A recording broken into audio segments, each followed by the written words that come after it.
आमदार मंगेश चव्हाण यांनी DPTCच्या बैठकीत चाळीसगाव येथील स्मशानभूमीतून राख चोरी आणि हाडे चोरीला गेल्याच्या प्रकारावर प्रश्न उपस्थित केला होता. नेमका काय प्रकार आहे? चाळीसगाव शहरामध्ये एक स्मशानभूमी आहे चौधरी समाजाचा. त्या स्मशानभूमीमध्ये 24 तारखेचं एका इस्मांचं मरण पावलं होत्या. त्यांना तिथं अग्निडाग दिले होते आणि दुसऱ्या दिवशी जेव्हा त्यांचा ज्या इस्मांचं अग्निडाग दिलं होतं त्यांच्या नातेवाईक त्या ठिकाणी पोहोचलेलं आहे. तिथं राख आणि हाडीच्या अस्थी हे सर्व तिथं अस्तव्यस्त आणि काही तिथं गायब देखील होत्या. म्हणून त्याच्या नातेवाईक येऊन आमच्याकडं तक्रार दिले होते.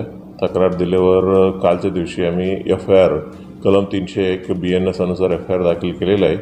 म्हणजे ह्याचे उद्देश असा असेल की जे बॉडी होत्या त्या बॉडीवरती काही छोट्या छोट्या सिल्वरचा काही चेन किंवा अंगठा असतील ते त्याच्यासाठी केला असावा असा एक अंदाज आहे प्राथमिक आता प्रिलिमिनरी. त्याच्यावरती तपास चालू आहे आणि जवळपास 5 गुन्हे आरोप असतील त्याला लवकरात लवकर आम्ही अटक करण्याची प्रयत्न चालू आहे.